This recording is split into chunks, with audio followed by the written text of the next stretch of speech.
بسم آبن ولدن منفس قدسن حدا أملاخ أمين فقران أحواتين حاتين لمون مقتصلتا نايت معالتاوي نقبر الزلنا نباب مزقبة هيمانوت كاب قصري 360 كساب 360 كنا نببينا يغريتا تمالي قصري 362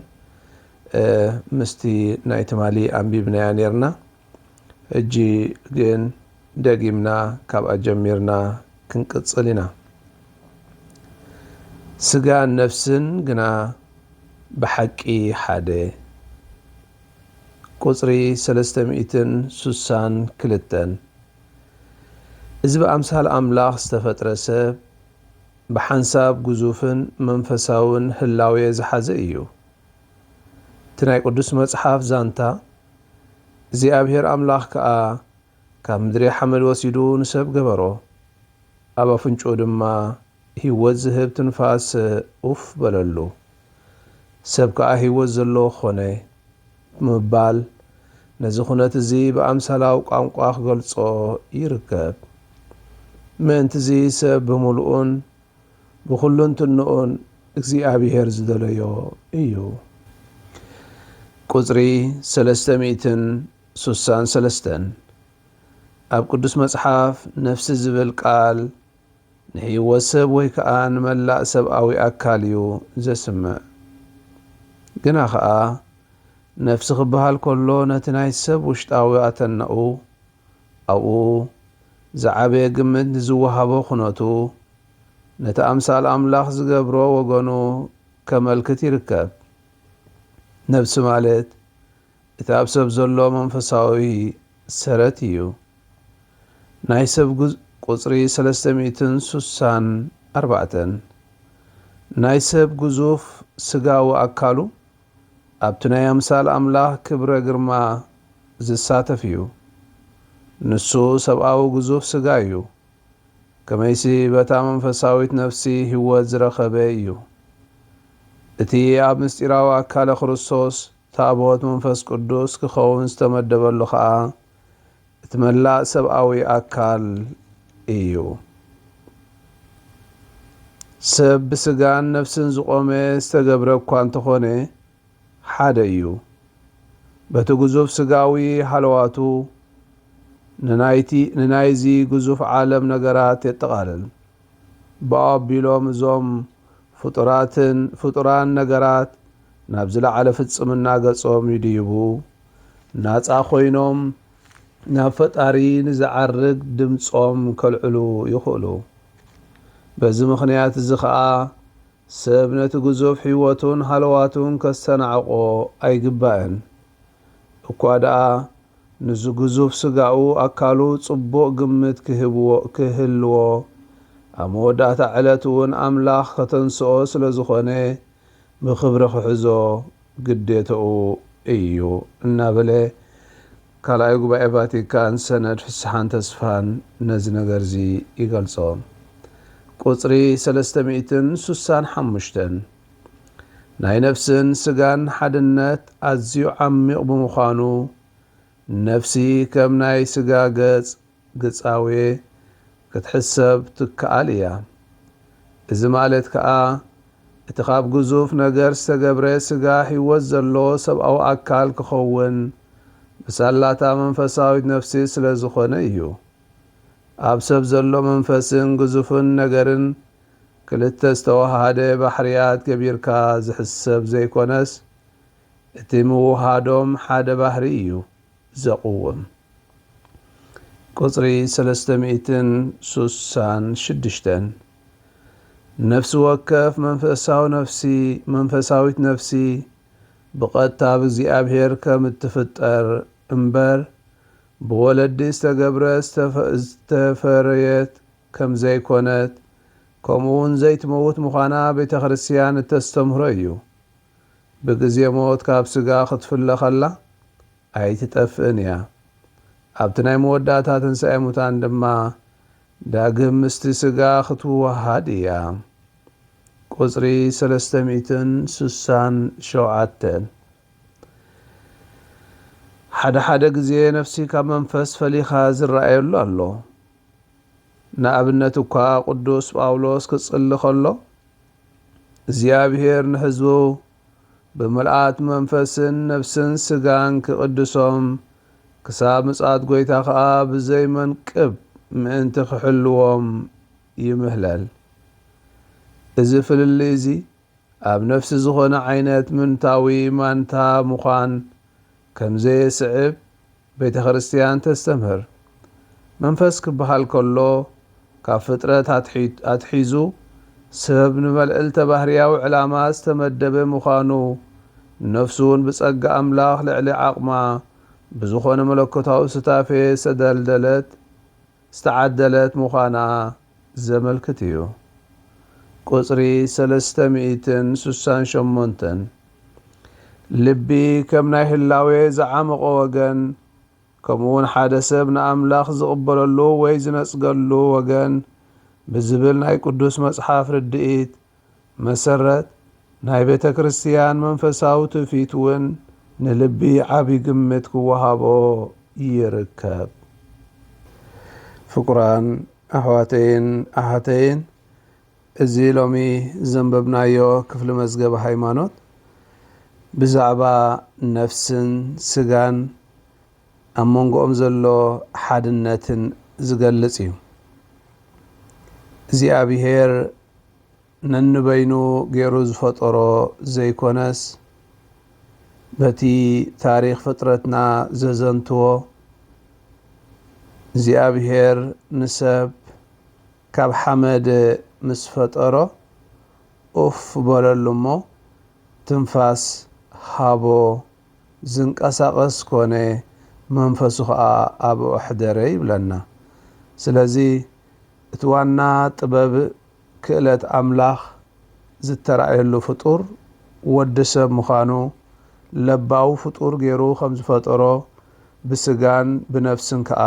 ከም ዝቆሞ ይገልጸልና። ስለዚ ሰብ ስጋን ነፍስን እዩ። ወዲ ሰብ ከም ዝበልናዮ በቲ ኣርአያን ኣምሳልን ኣምላኽ ዝተፈጥረ ኮይኑ ብሓደ ግዜ ስጋዊ ፍጡር መንፈሳዊ ፍጡር ኢልና ክንጽውዖ እንኽእል ፍጡር እዩ ወዲ ሰብ። ነፍሲ ክበሃል ከሎ እቲ ኣብ ውሽጢ ወዲ ሰብ ዘሎ መንፈሳዊ ባህሪ ዘመልክት እዩ። ነታ ኣብ ውሽጥና ዘሎ መንፈሳዊ ባህርና፣ መንፈሳዊ ድላይና፣ መንፈሳዊ ሓሳብና ንዕኡ ዘመልክት እዩ። እዚ ከዓ ንሰብ ህያው ዝገብሮን ካብ ካልኦት ፍጡራት ከዓ ፍሉይ ዝገብሮን እዩ። ኩሉ ፍጡር እግዚአብሔር ዝተፈጥረ እዩ። ናይ ሰብ ኣፈጣጥራ ግን ፍሉይ ዝበለ እዩ። ምክንያቱ ኣብ ውሽጡ ዘይትመውት ዘርኢ ዘላቶ ሓደ ሰብ ጥራሕ እዩ። ስለዚ እዛ ዘርኢ እዚኣ ከዓ እታ መንፈስ ወይ መንፈሳውን ንብላ ዘለና እያ። ሓድነት ናይዛ መንፈስ እዚኣ ናይዛ ነፍሲ እዚኣ ምስቲ ስጋና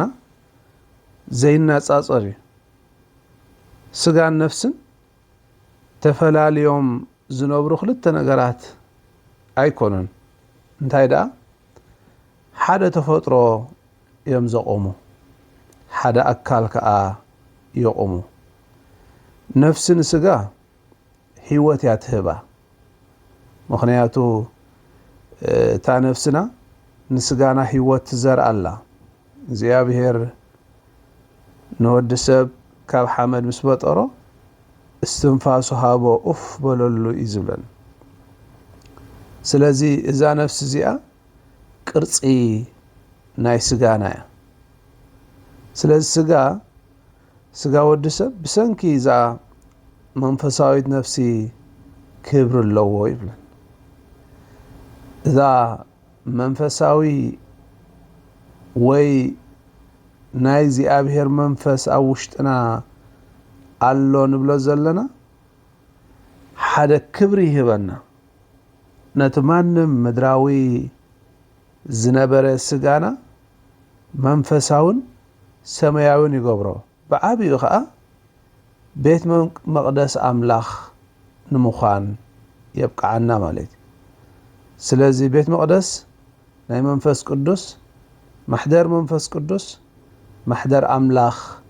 ንኸውን ማለት እዩ እዚ ማሕደር ንኾነሉ ዘለና ወይ ዘብቃዓና ዘሎ ከዓ እታ ነፍሲ አባና ምህላዋ እዩ ምክንያቱ ነፍሲ ብቐጥታ ካብ አምላኽ ዝተፈጥረት እያ እቲ ቤተ ክርስቲያንና ከም እትምህረና ነፍሲ ወዲ ሰብ ካብ ወለዲ ዝውረስ ዘይኮነስ ብቐጥታ አምላኽ እያ ትፍጠር እያ ትውሃበና ነፍሲ ዘይትመውት ኢሞርታል ምዃና ድማ ኢና ንኣምን ካብ ስጋ ክትፍለ ከለኻ ኣይትጠፍእን እያ ኣብ ግዜ ሞትና ነፍስና ኣብ አምላኽ ዳኣ ትኸይድ ትምለስ ናብ ቦታ እምበር ኣይትጠፍእን እያ ኣብ መወዳእታ ዓለም ድማ ምስተን ዝተንስአ ስጋና እንደገና ክትዋሃድ እያ ስለዚ እቲ ናይ ነፍሲ ኣብ ውሽጥና ዘሎ ድሕሪ ሞትና በቃ ኣብቂዑ ስርሑ ዝውድእ ኣገልግሎቱ ዝውድእ ዘይኮነስ ኣብ ግዜ ፍርዲ እውን ምሳና ደው ዝብል እዩ እቲ መንፈስ ድማ መንፈስ ሓደ ንልብና ህያው ዝገብሮ ዘጽንዖ እዩ ገለገለ ግዜ ቅዱስ መጽሓፍ እውን ኣብ መንጎ ነፍስን መንፈስን ፍልልይ ዘሎ ገይሩ የቕርበልና እዩ እዚ ማለት ግን ሰብ ሰለስተ ተፈጥሮ ኣሎ ማለት ኣይኮነን ምክንያቱ ገለ ግዜ እንታይ ኢና መንፈስ ሓደ ናይ መንፈስ ንብሎ ትልቢ ወይ ሕልና ምስቲ ስጋ ሰለስተ ዝተፈላለየ ኣካላት ኣሎ ኣብ ውሽጥና ማለት እዩ ዝብል ሓሳብ ዝመጻሉ ብዙሕ ግዜ ኣሎ እዩ እዚ ግን ፈጺሙ እቲ መንፈስ ንብሎ ዘለና ትረቂቕ ሕልናዊ ኣብ ውሽጥና ተዘሪኡ ዘሎ መንፈስ አምላኽ ምስ ስጋ ዳ እምበር እቲ መንፈስ ከዓ ኣብ ክልተ መቂልካ ዝርአ ኣይኮነን ባር መንፈስ ክበሃል ከሎ ነቲ ነፍሲ ምስ አምላኽ ዘሎ ጥቡቕ ርክብን ናብ ላዕለዋይ መንፈሳዊ ዕላማ ዝተጸውዐት ምዃና ዝተጸዋዕና ምዃና ዝገልጽ እዩ ስለዚ እቲ ኣብ ውሽጥና ዘሎ መንፈስ ክንብል ከለና እታ ነፍሲ ሓደ እዩ በበይኑ ነፍሲ መንፈስ ወይ ሕልና ኢልና ከማዕቕሎ ዘይኮነ እታ ኢሞርታል ዝኾነት ኣካል ኣብ ውሽጥና ተዘሪኣ ዘላ ንሳ ሓንቲ እያ እዛ መንፈስ እዚኣ ከዓ ነቲ ዝተጸዋዕናሉ ዕላማ ዝተፈጠርናሉ ዕላማ ንኽንርዳእ እትሕግዘና እያ ስለዚ መንፈስ እናበልና ንጽውዖ ተኻላይ ልቢ ብመጽሓፍ ቅዱሳዊ ኣገላጻ ልቢ ማለት እቲ ወዲ ሰብ ውሳኔ ዝህበሉን ምስ አምላኽ ዝራኸበሉን ዓቕሚ ክፋል መንነቱ ዝገልጽ እዩ ኣታ